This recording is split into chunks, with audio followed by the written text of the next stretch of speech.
Well, we're here ready to cross the Hawkesbury River. I'm here with my good friends Nikki, who's on the Fat Boy. Where are you, love? There we go. Oh, there she is. There she is.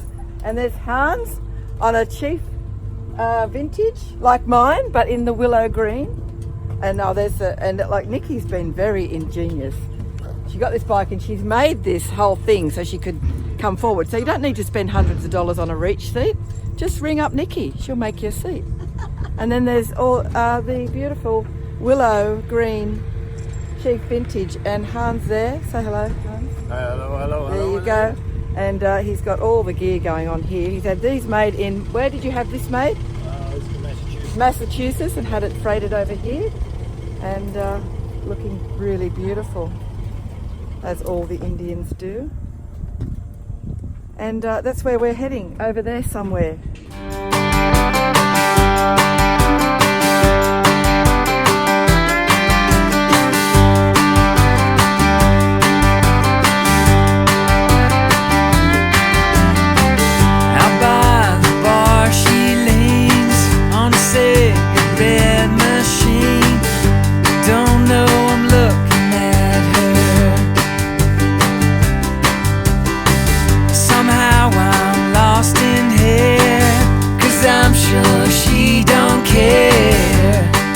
About a boy like me.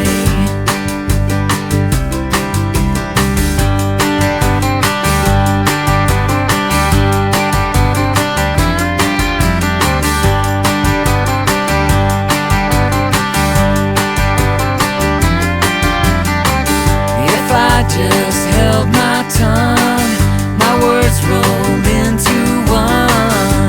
Damn, I'm a schoolyard kid. Just like some teenage dream, I've lost my cool, it seems. Save me, I'm drowning here. She's just like some stone in my shoe.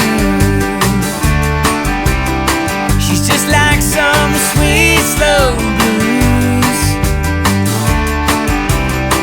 I just wish you'd follow me around.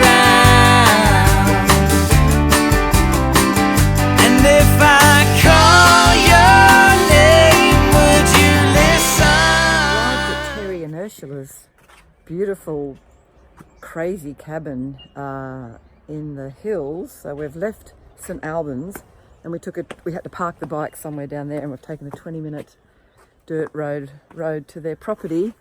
And we've come from down there, and the house is amazing, and we're all going to get to meet these guys very soon. I'm just getting a picture of the house there. There's Terry. Look at that. And Terry's going to show me, he built that house with his bare hands. Oh, we did. And you and you're on how many acres? 40 acres. 40 acres here. And can I look at your workroom? No way. No. The secret men's shed. The men's shed. Yeah. So we're in Terry's secret men's shed, where secret men's business goes on, with a lot of interesting stuff going on here. Let's start with this one. What do we got here, Terry?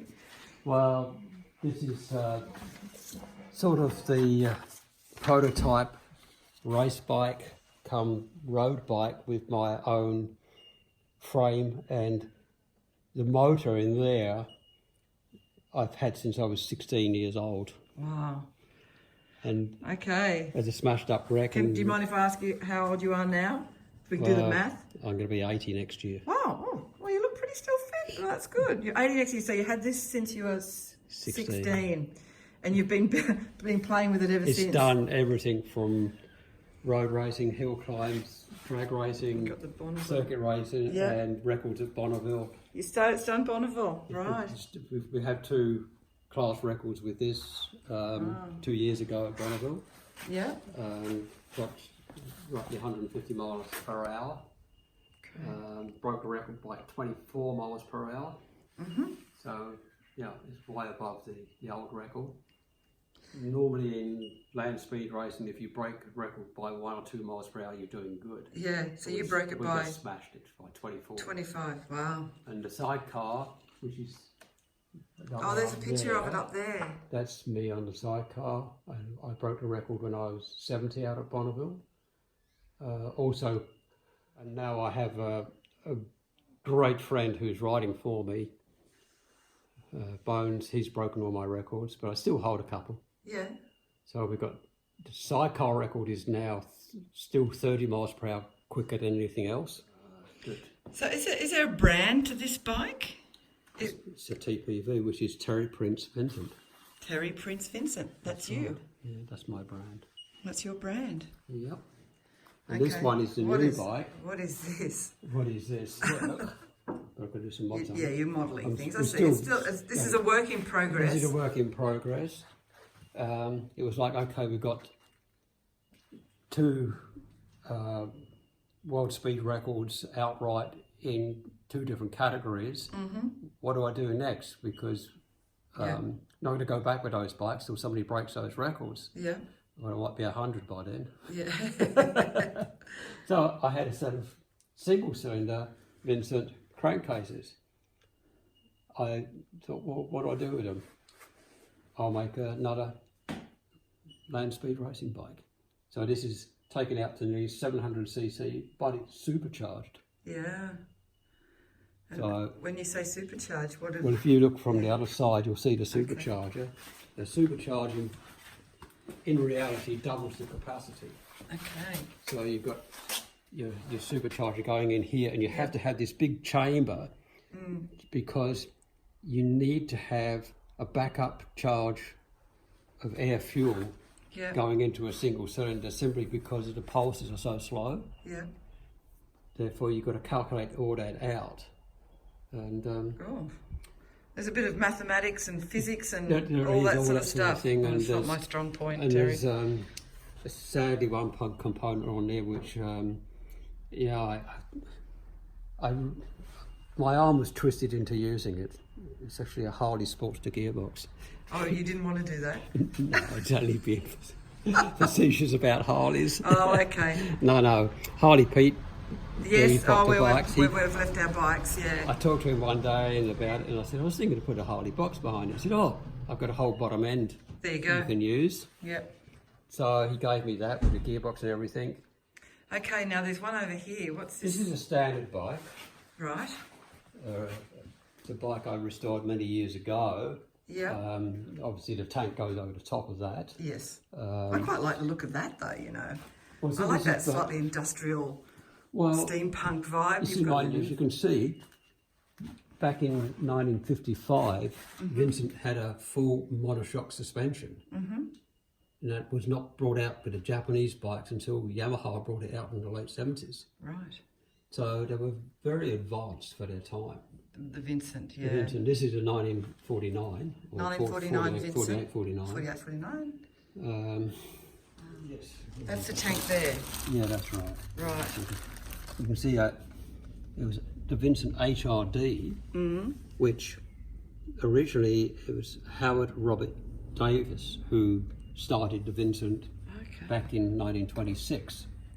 And then later on years, Philip Vincent bought him out, and because of controversy over HRD and Harley, they changed it to the Vincent in about 1950. Oh, I see, because it was so much similar. HD, And HRD. they were trying to start a big market up in America, and it got confusing. And ironically, the Indian factory were the agents for the Vincent. Right, Yeah, that's right. The Indian company Yeah. were attached to And Vincent they in actually a found, capacity. a friend of mine's got it in Florida, they found at the Indian factory, I mean, this is only like 10 years ago, Yeah. a Black Lightning, which was the ultimate racing Vincent, Yeah. that had been built by the factory, the Indian factory, put together. Oh. And it was just laying in a corner, and they were knocking the place down. And they came And across somebody it. said, there's an old bike underneath there. What do we do with it? And somebody else said, I guess it's worth something. I believe the story goes it was like $800. Take it away for scrap. Wow. What would that be worth? $500,000. $500,000. What would this one be worth when you're finished building that and getting it? Rapids and that sort of area. Sort of 85, 90,000. Wow, this would have to be one of the most exceptionally exciting workrooms I've been in, Terry. With your prototypes over there and your world record breakers over there and a customer's $90,000 valued Vincent there. Wow. Just doing motorcycle No, it's not just, restoration. you're not just tinkering with motorbikes. No, This is the real This deal. is- I mean, you've broken records and you're still out there. Yeah. It's fantastic. Yep. Wow. Have you got pictures of you, with when you're breaking records at Bonneville and all that sort of stuff? Well, that's one. That's there. one up there, That yeah. one up there. I've actually got a young lady in the sidecar. Oh, right. Some crazy French lady. Oh, those French are crazy, all right. I hope I can zoom in on that. If you look, you can see 2 feet hanging out the back. Yes, I do. That's her. She's laying flat with her nose 2 inches off the So shoulder. she actually got in there and you raced it with her. Yeah. She'd never been in a cycle of any description before. This is out at Bonneville. I can see all the. Oh my it's like, God! Did she just come up to you with a French accent and win you over, Terry, and just say, wasn't sort please of- take me in your sidecar, Well, the Monsieur, story. The French damsel jumps in on the sidecar, Well, puts her head down, first time ever, gets up to 140, 50 miles an hour on the salt flats in Bonneville. Unbelievable. And that's you there, Terry, right? yeah, Yep, that's you. it's Marty Dickerson. So that guy there's Marty. Marty, that's me, and that's another guy from Canada, John. But at any rate, Marty, he basically instigated the Fastest Indian film because he was Bert's best mate. Okay. And we're as you say, very good friends. He's 92 now. But at any rate, Marty was portrayed in the film as one of the guys that helped him. Right. A small, skinny guy with a moustache. Yes, yeah. That's Marty. There you go. And where does Marty live? In California. In California. Yeah. It was a great movie, that's for sure. Yeah. This is how the bike ends up looking. And Yeah, that's that's that right. was the bike that broke the record. I broke the record on where it is in that form there. Then we did a lot more streamlining and modifications to it. No. This is a king parrot, right? Yeah. King parrot. They have pairs, so where's its partner? I think she doesn't live anymore. Oh, right, because they do pair up for life almost, Oh, don't yeah. they, the parrots? Oh, yeah, they do. This is an Australian king parrot. Another area of this fantastic place. So they've got these little, we're in drought at the moment, so the water is scarce. So the waterfall from down there is not working. And there's all these little interesting sculptures that Ursula does. She finds wood and roots of big trees that have died. There's some there. Look at this. Look at that. That was in a gallery. Fantastic old tables and chairs, wood burning pizza oven there, and it's all part of their land. There's another sculpture there. The toilet or the bathroom we have to use because we're in drought, so there's limited water. Is this one? This is it here. This is like a typical Aussie outhouse, but this one has a view. That's the house back there, and so I need tonight, in the dark of night and in the cold, I might have to come out and use the lavatory. So this is, so yes, I'm just sitting down now, pretending, and that's where you go. You go out there and you look out. It's up there. There's Ursula in her kitchen. The fire's going and we're having there's Nikki. Oh, beautiful. So everywhere I look, I find something. Magnificent. There she's cooking madly. Look at that. Love to see the girls in the kitchen. And Nikki's cracking open that bottle of rosé. I'm coming in. Spent the night here in this beautiful house, and it's a chilly winter's morning, but it's going to be a beautiful day. And the conversations we had last night with Terry Prince and his knowledge and history of the motorcycle world is astounding. I wish I filmed the whole thing, but it would have gone for hours. But he's got so many stories and connections, particularly with the Vincent motorbike and a little bit of Indian and all of them. Anyway, he has this magnificent book. There's this book on Australian-made motorcycles. Now, you think with Australia, with such a small population, would maybe have maybe, I don't know, 20 or 30 companies making motorcycles. Well, let me tell you, 396 different kinds of Australian motorcycles were offered for sale to the public. Most parts, of course, came from, you know, the European places in America, but everything's going on here. So I'm not going to go through them all, of course, but this has got from A to Z of all the motorbikes that are doing Eden, Edgeworth, Cyclist, Campbell, Cameron, Boomerang, Austral, Baljap, Ballarat, Balmain, Wesson, Whiting. Anyway, all these great pictures of all these, the Rush, the Wren, all these motorcycles that were all produced and developed in Australia, and then they started making their own parts. Look at that. Lewis motorcycle, that's fantastic. And if I can catch Terry before we go today, I'll get him to retell the story of the Vindian. And there's one in Australia that I'm going to try and track down. I think it's the only one left of the Vindian, when Vincent Motors went through Indian Motors and created a Vindian. I don't think it ever got off, but they did make a couple of prototypes from what I remember after a few wines last night. There we go. That's it. How fabulous. Yeah. So there's another shed of Terry's, and this is all Ursula's workshop for all her sculptures, all the bits of wood she finds. And she'll turn them into something, all these tree roots. Amazing. And in here, what have we got here, Terry? Another little hidden gem. Da-da-da-da. K100. K100. It was 1989. And when I got it, it had 18,000 km on it. Right. Not even run in, you know. Wow. All original, totally original. What a find. You see. It's like a... Now, if he drives off, she'll... My hair? God. I thought that was lunch. Yeah, there's a lot of protein there. Come on, Leopold.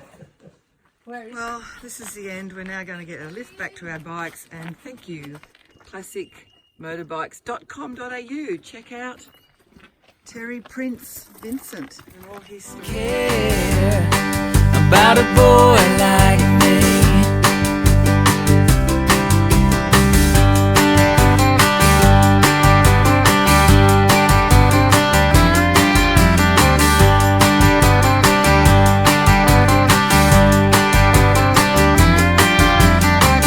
If I just held my tongue, my words rolled into one.